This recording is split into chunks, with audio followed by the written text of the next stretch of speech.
Hello and welcome to my base tour. This game was an RSO railworld with upgrade planner and Big Brother mods. My plan was to set up a starter base which let me basically get research done. The spawn point was pretty lacking in everything.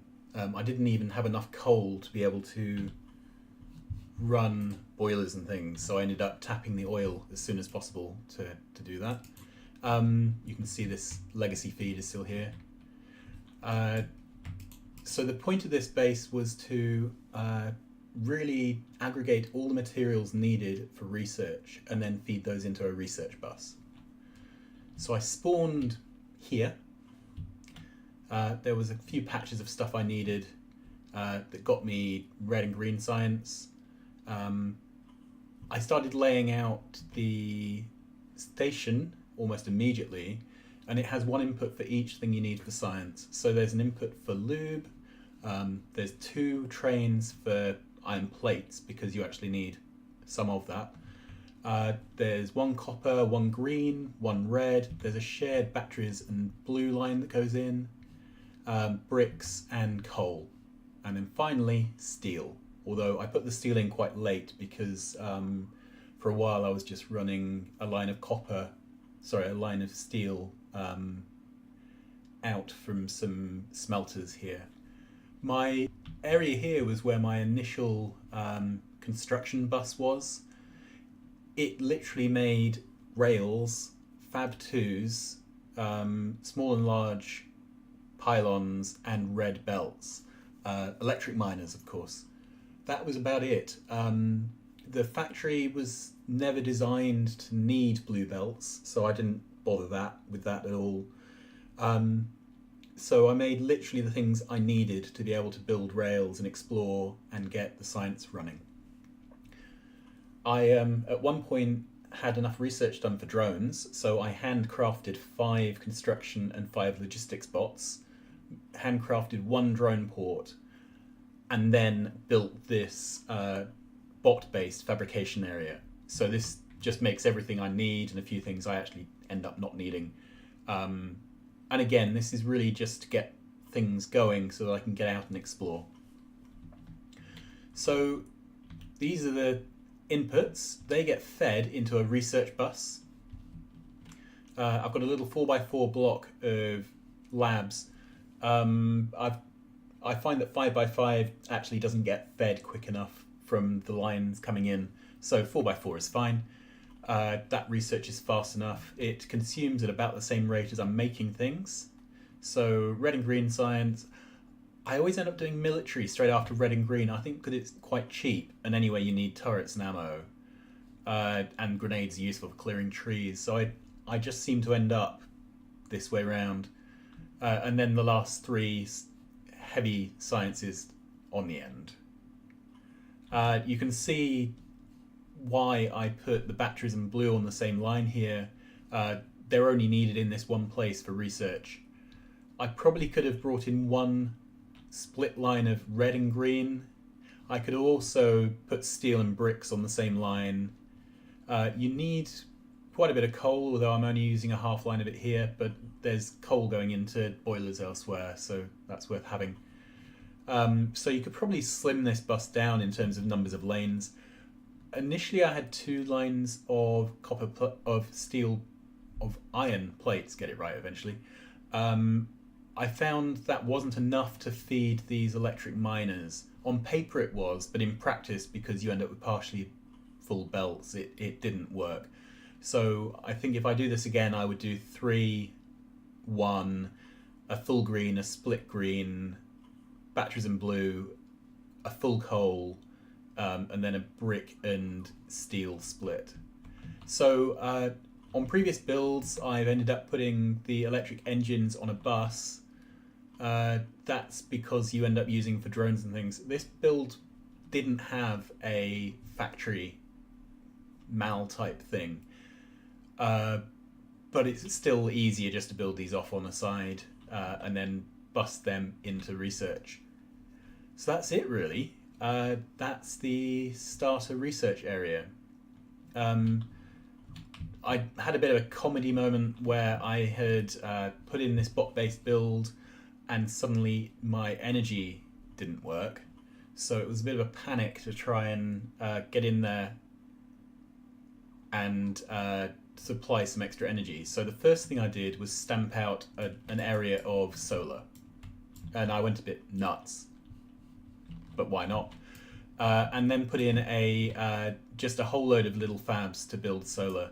So these are bot-based. They have a condition on the inserter so that they only insert when there's fewer than, I think, 1,000 components in the logistics network. That meant that I could put down pretty much as many of these machines as I wanted, and I wouldn't end up accidentally turning the whole world into solar array parts. So there you are. So that's what the starter base core looks like. The plan for this was to build all the things for research, all the materials for research in their own dedicated areas. And that meant that I was going to be smelting on site at the quarries rather than centrally. So I had to have a look around for patches where the ore was near coal. So if we have a look at some examples, this is my original iron area. And there was exactly the right amount of iron here to run 2 red lines worth of smelters right by a patch of coal. So that was great. As time went on, this site got depleted, and although there's still a fair amount of iron still here, there weren't enough miners running to keep this fed. So I ended up needing a second patch of iron. This is my copper, just a single line of copper coming out of here, and actually that's kept me through to research completed. This was a secondary power supply I put in, just as a heads up. When my power supply crashed and I couldn't do anything, what I did was I came over here on rails with a pocket full of miners and boilers. Set up this boiler array, set up the mining for it, and didn't connect it to the main grid. So I got the whole thing going and mining. Once it was up and running and fully buffered, then I connected up the last row of electricity, and that was enough to jumpstart everything else, because then the other 2 boiler arrays back at home could get going, and the coal trains from the colliery could load up, and everything was fine. So this is our first colliery. This, again, couldn't supply the base, not because of there not being enough coal in the ground, but because there weren't enough miners covering the coal. That's really the repeated story of this base, because I was building things pretty much exactly to scale. So let's look at what's next. This is the second iron deposit, and again I counted up the number of miners, and it happened to be enough to satisfy 3 columns, so did 3 columns. You can notice the rails here are pretty messy. I was laying all this out by hand because at this point I didn't have blueprints and I wasn't using file or anything. So these are pretty thrown together as quickly as I could. It's all a bit scruffy, but it works. Okay, so the next thing is plastic. I found this nice site that had a patch of coal and some oil. So I set this up just to make plastic, which means cracking everything into petroleum. And by trial and error, I kept adding these guys and then these guys until the throughput worked. And I was able to keep all but one of these going full pelt. Bit of wiring on here just to let me keep track of if I've filled anything up. But in practice, I was cracking, I think, 1 or 2 machines quicker than could be processed by these guys. So these didn't end up overflowing. About halfway through, we ran out of oil here. That got depleted. I just put in this little oil pickup site here. It's got 3 pumps there, 5 there, 2 there. It's just really simple. What I did find was necessary was to make sure all three of these tanks were cross-linked. Uh, it just helps everything balance out. And then I take a single line out to fill up the fluid wagons. So before I've done builds where there's an array of tanks, but you end up with the pumps emptying one of the tanks and then waiting for all the other tanks to balance into it. This seems to work much better. So once you've got plastic, you can make red circuits. And for that, you need green circuits. Let's go up here. So this was the green circuits array. And the idea was to build enough circuits to keep the base supplied with 2 lines and then to have a bit left over for other things. So it turned out there was a patch of iron here that was just the right size for 2 smelters. There was a patch of copper which was more than adequate for 3 smelters. And then that's the right ratio for 3 lines of green circuits. So it's a bit spaghetti here. I didn't really have a supply of underground, so I was handcrafting those at this point. But anyway, we've got our nice arrays of entry-level green circuit fabricators, and everything's right with the world. It happened to be close enough to some coal, again, that we could fire everything off the coal. Okay. So the next site was this monstrosity, and this is really where things got a bit ugly. So here's a copper area. Sorry, here's an iron area. The iron area feeds all the way down here. There's a copper area and some coal. We use the copper and the iron to make 1 line of green circuits. The 1 line of green circuits is enough to satisfy this collection of red circuits. There was 2 copper lines here. 1 line would be pretty much entirely consumed by making green circuits. The other line plus the overflow goes into here and becomes copper cable to supply the red. And then we bus in the plastic here. That worked fine when I was just doing red circuits. But I spotted that there was oil down here. So that kind of meant, well, I've got red circuits here, I've got oil. Let's make blue circuits. So for that we need sulfuric acid. So I set this up and it just makes sulfuric acid and lube.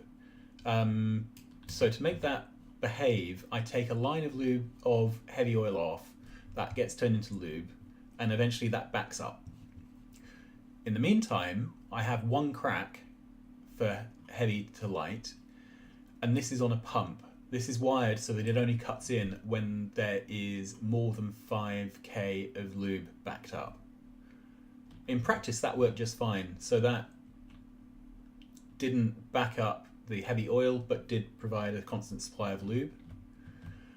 So then we turn everything else into sulfuric acid, run in a mixed line of copper and iron plates. They become batteries.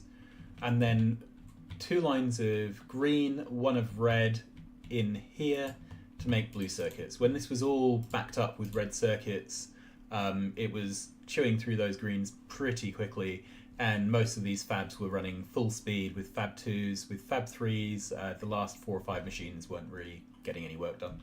So that comes down to this mini station here with lube, batteries, and blue circuits.